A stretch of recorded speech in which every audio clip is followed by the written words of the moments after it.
Once upon a time, a person went to Gautam Buddha seeking advice on how to control his emotions. The person was struggling with anger and frustration, and he was looking for a way to manage his emotions better. Buddha smiled and asked him to sit down. Buddha said, "If there is no emotion at all in a human being, you cannot call him human.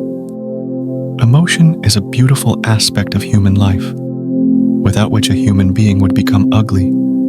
He said, "I will tell you a story. Once upon a time, there was a king who ruled a prosperous country. One day, he decided to visit the neighboring kingdom. He had heard that the king of that kingdom was famous for his wisdom. When the king arrived, he was welcomed with great honor. The king of the neighboring kingdom had prepared a grand feast in his honor during the feast. The king noticed a fly in his soup. He was disgusted and ordered his servant to bring him another bowl of soup. The king of the neighboring kingdom saw this and said, "Your Majesty, please do not be angry. It was just a small fly, it does not matter." The king replied, "I cannot tolerate such things. Even a small fly can ruin my mood." The king of the neighboring kingdom smiled and said, "Your Majesty, allow me to give you a piece of advice. It is not the fly that ruined your mood, but your reaction to it. You have the power to control your emotions.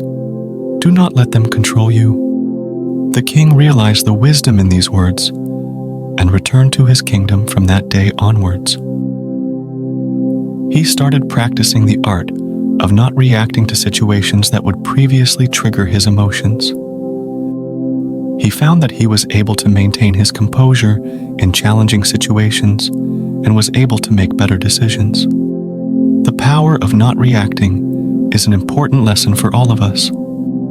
We often react to situations without thinking, and this can lead to negative consequences. Reacting to situations with anger and frustration can damage our relationships with others and hinder our ability to make clear-headed decisions. However, it is important to understand that not reacting does not mean that we should suppress our emotions. Emotions are a natural part of our human experience, and it is important to acknowledge them instead of reacting impulsively. We should take the time to process our emotions and thoughtfully spawn them. In another part of the world, there lived a young man named Taro. Taro was a very emotional person, and he often reacted impulsively to situations that upset him. He would get angry and say hurtful things, which would lead to arguments and hurt feelings. One day, Taro decided to take control of his emotions. He knew that his impulsive reactions were causing more harm than good, and he wanted to change. He started practicing mindfulness and meditation, which helped him become more aware of his thoughts and emotions. He also started practicing the art of not reacting. Whenever he found himself in a situation that would normally trigger his emotions, he would take a step back and take a few deep breaths. It was difficult for Taro to control his emotions. He would still get angry and frustrated, but he would take a step back and not react impulsively as he continued to practice. He found that it became easier to control his emotions. Taro also noticed that his relationships with others improved. He was no longer getting into arguments and hurting people's feelings. Instead, he was able to communicate calmly and thoughtfully, which helped him build stronger relationships. One day, Taro's friend came to him for advice. His friend was going through a difficult time. He was feeling very upset. Taro listened to his friend's problems and offered words of comfort and support. His friend thanked him and said, "You always know just what to say. You never get angry or upset." Taro smiled and replied, "It's not that I never feel angry or upset. It's just that I've learned to control my emotions and not let them control me. It's a powerful tool that has helped me improve my relationships and my overall well-being. Taro's friend was impressed and asked him how he learned to control his emotions. Taro shared his experience with mindfulness and the power of not reacting. He encouraged his friend to try it out for himself, and his friend was grateful for the advice over time. Taro became known for his calm and thoughtful behavior. He was able to handle difficult situations with ease, and people admired him for his strength and resilience. He continued to practice mindfulness and the art of not reacting, and he found that it brought him a sense of inner peace and happiness. The power of not reacting is a valuable lesson that we can all learn from it. It takes practice and patience, but the rewards are well worth it by controlling our emotions. We can improve our relationships, make better decisions, and live a more fulfilling life. The moral of the story of the king and Taro teaches us that we have the power to control our emotions. We may not be able to control what happens to us, but we can control how we react to it by practicing mindfulness, the art of not reacting. We can learn to control our emotions and respond thoughtfully. It's a powerful tool that can help us improve our relationships, our well-being, and our overall quality of life. So let us take the time to practice and cultivate this powerful skill, and let it transform our lives for the better. Anger will never disappear so long as thoughts of resentment are cherished in the mind. Anger will disappear just as soon as thoughts of resentment are forgotten.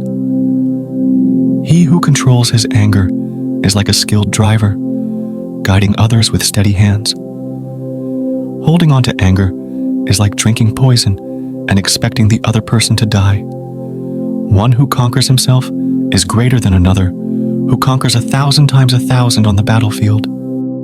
Do not be led by your reactions, be led by your actions. Peace comes from within. Do not seek it without controversy. The instant we feel anger, we have already ceased striving for the truth and have begun striving for ourselves. The mind is everything. What you think, you become. You will not be punished for your anger. You will be punished by your anger. The root of suffering is attachment. If you want others to be happy, practice compassion. If you want to be happy, practice compassion. Letting go gives us freedom, and freedom is the only condition for happiness.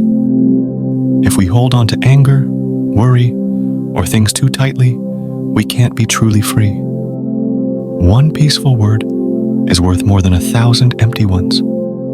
Our thoughts shape who we are. Respond, don't react. Respond with reason, not emotion. In the end, only 3 things matter: how much you loved, how gently you lived, and how gracefully you let go of things not meant for you. He who experiences the unity of life sees his self in all beings and all beings in his self, and looks at everything with an impartial eye. Sharing happiness doesn't make it less. It actually creates more happiness. Our thoughts shape who we are. What we think, we become. It's important not to dwell too much on the past or dream excessively about the future. Focusing on the present is key. Some things, like the sun, the moon, and the truth, can't stay hidden for long. To find true happiness, we must release our strong attachments to things and people. Our minds control everything. What we think, we turn into reality. It's not external enemies that lead us astray, but our own minds. Acting on ideas is more important than just having them. Passion, hatred, folly, and greed are powerful forces that can lead us down wrong paths. Our thoughts shape our world. Everything about us arises from what we think. Thoughts and emotions are not different. The way you think is the way you feel. The way you feel is the way you think. It is just that thought is dry, and emotion is just a juicier part of the thought. If you want to fly, you have to give up what weighs you down. If you want to change the world, change yourself. First, happiness is not something ready-made. It comes from your actions. The trouble is, you think you have time. Our minds are like water. When they're troubled, it's hard to see clearly.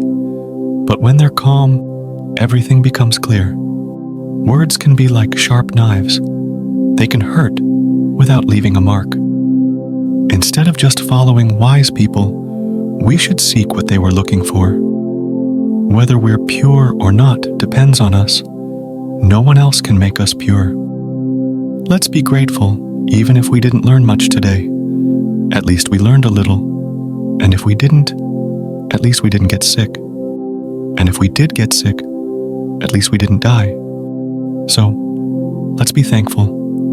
The only real failure in life is not being true to ourselves. The past is gone. The future isn't here yet. We only have this moment to live. Being lazy leads to death, while being hardworking leads to a good life. Hatred doesn't stop hatred, only love does. This is always true. Whatever we think about a lot becomes what we care about most. Don't dwell on the past or dream too much about the future. Focus on the present. Our thoughts shape who we are. What we think, we become. Don't rely too much on others. Look within yourself for answers. Loving what you do is the key to doing great things. If you haven't found it yet, keep searching. You'll know when you find it. The greatest achievement in life isn't avoiding failure, but getting back up every time we fall. We have to save ourselves. No one else can do it for us. We must walk our own path. Thank you for joining us on this journey. We'd love to hear your thoughts and experiences in the comments below. And don't forget to like, subscribe, and share this video to spread the message of resilience and inner peace. Thank you for watching.